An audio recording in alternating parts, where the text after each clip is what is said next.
Driven by succession plans and a strategy to shift the power balance in the volatile region of the Middle East, Saudi Crown Prince Mohammed bin Salman is busy with several taboo-breaking steps to forge ties with the Muslim world's most hated regime, Israel. Many ordinary citizens around the world would be surprised to understand that the quasi-alliance between the two regimes is not something new and trails back into the early years of the Saudi regime's foundation. Day by day, new documents and cogent evidence of the long record of Saudi-Israeli bonds emerged to the Muslim world's surprise. Letters, papers, documents, footage, and voices buried in the sands of time are now exposed, manifesting how the so-called custodians of the two holy mosques betrayed the most important issue of the Muslim world, Palestine.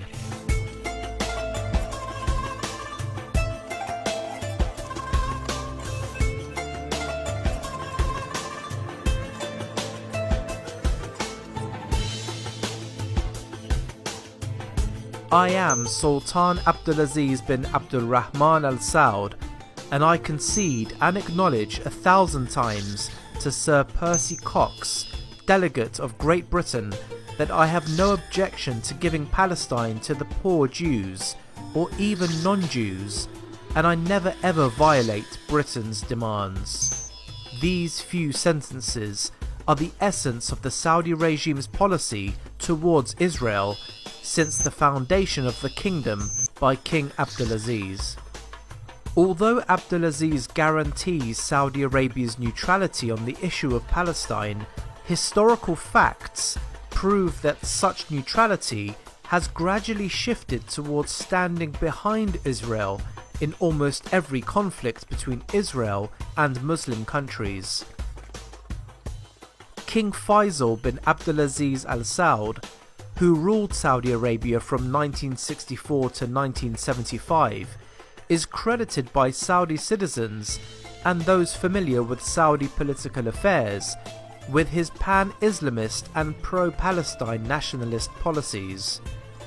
His emotional and popular speech about Palestine and the Holy Mosque in Al-Quds is readily available almost everywhere online. إن القدس الشريف يناديكم ويستغيث بكم أيها الإخوة لتنقذوه من محنته ومما ابتلي به فماذا يخيفنا. However, recent documents emerged seriously question such portrayal. Just days before his death, deposed Yemeni dictator Ali Abdullah Saleh published a historical letter from King Faisal to the then US President Lyndon Johnson, revealing the Saudi regime's possible collusion with Israel prior to the Six-Day War, also known as the June War, fought from the 5th to the 10th of June 1967 between Israel and the neighbouring states of Egypt, Jordan and Syria. The Arab side failed to defeat Israel.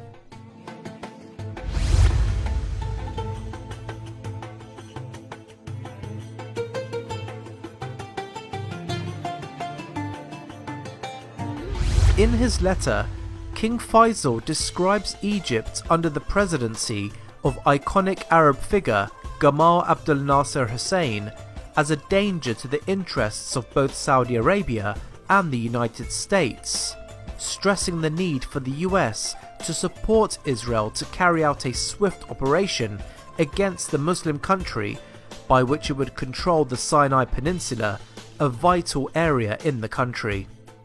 The Saudi king also suggested the immediate seizure of the Gaza Strip by Israeli occupiers, which was at the time under the control of Egypt.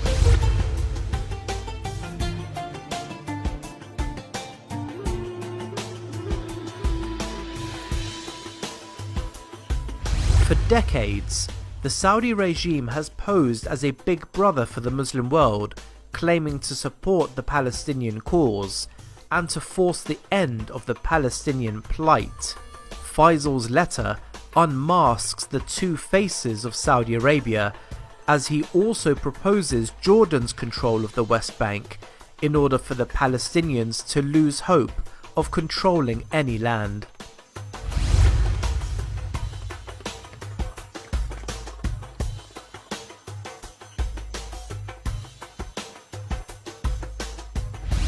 In his 7-page letter, Faisal asserts Saudi financial support of Iraqi Kurd rebels under Mullah Mustafa Barzani's leadership in a bid to establish a Kurdish government north of Iraq.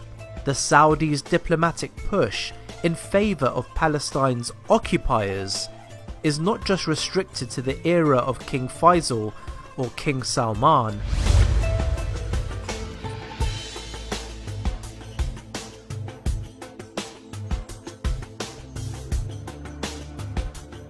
One could argue that the new wave of Saudi Arabia's diplomatic maneuvers in favour of Israel started during the kingship of Abdullah. Upon his death and Salman's rule, Saudis are less hesitant to expose the ever-growing bilateral relationship with Israel.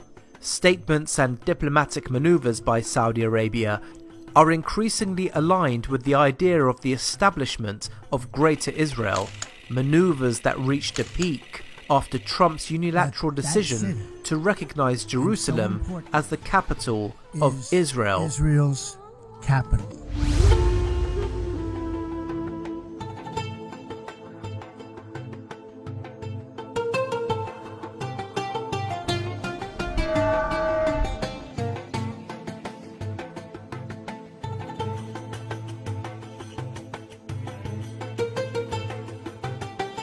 But when it comes to public opinion across the Muslim world, Saudis seem to be walking on thin ice.